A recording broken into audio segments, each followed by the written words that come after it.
아시아 지역의 해군력 중 유일하게 골동품 함정들을 다수 보유한 것으로 유명한 나라는 우리나라와도 밀접한 관련이 있는 필리핀입니다. 아프리카 해양국조차 보유하지 않은 2차 대전에 사용된 함정들을 주력으로 유지하고 있습니다. 미국 제키논급 호위함 1척, 오크급 초계함 1척, PCE급 초계함 6척 등이 그 주인공입니다.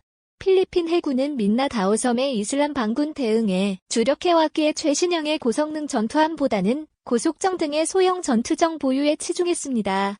1991년 이후 독일로부터 초계정 2척을 도입하고 1997년 홍콩, 반환으로 팔려나온 피코크급 초계함 3척을 받은 이후 이렇다 할 전투함 도입은 없었습니다.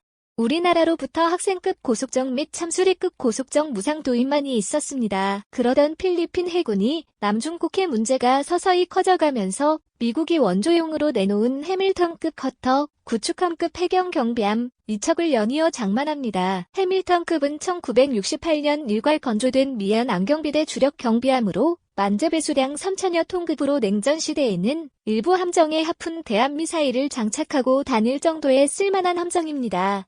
그러나 2005년 이래로 미얀 안경비대의 주력함 현대화 사업으로 해밀턴급을 대거 퇴역시키게 됩니다. 그러나 해밀턴급은 오버홀을 통해 여전히 쓸만한 함정으로 물론 필리핀에 한해서 전면전이 아닌 지속적인 해양 감시 초계용으로 사용할 수 있습니다. 해밀턴급은 필리핀 2척, 방글라데시 2척, 나이지리아 2척 등 인도를 완료했으며 추가 1척은 필리핀과 전 미국 대통령 오바마 대통령의 약속으로 필리핀에게 인도되었습니다. 미국의 의도는 해군용 전투함정이 아닌 연안 경비대용 경비함을 원조하는 것으로 명분을 삼아 또 다른 긴장 유발을 피해가면서 남중국해 충돌 초기에 방지하는 의도라고 생각되어집니다. 해밀턴급을 넘겨줄 때 미국은 군용의 대공감시용 레이더와 20mm 시위즈 페일랑스 기관포는 제거했습니다.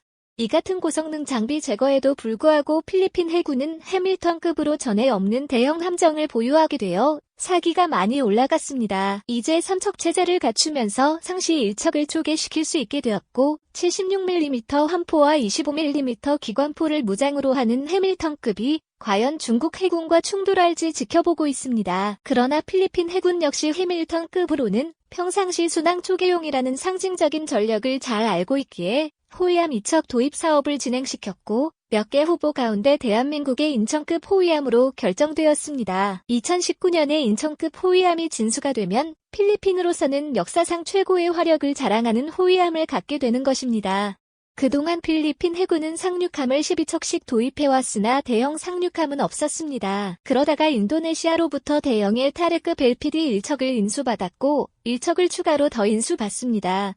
현재 이러한 LPD 타레급이 필리핀에서 가장 큰 대형 함정으로 기록되고 있습니다. 타레급도 우리나라와 관련이 있는데 타레급은 원래 한국의 대선 조선에서 만든 수출형 LPD로 함정 후반에 헬기테크가 있는 것이 특징입니다.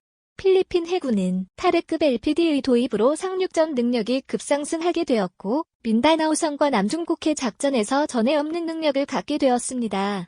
또한 일본이 보관 중인 해상순 시선 10척을 인도받아 기존의 노후화된 초계정들을 대체하고 있습니다. 이처럼 필리핀 해군은 아시아 지역에서 최약체라고 평가받고 있으나 자신들의 예산 및 운용 능력 한계에 맞추어 연차적으로 현대화를 진행하고 있으며 중국을 견제하기 위해 미국, 한국, 일본 등은 필리핀에게 여러 가지 지원을 해주고 있는 상황입니다.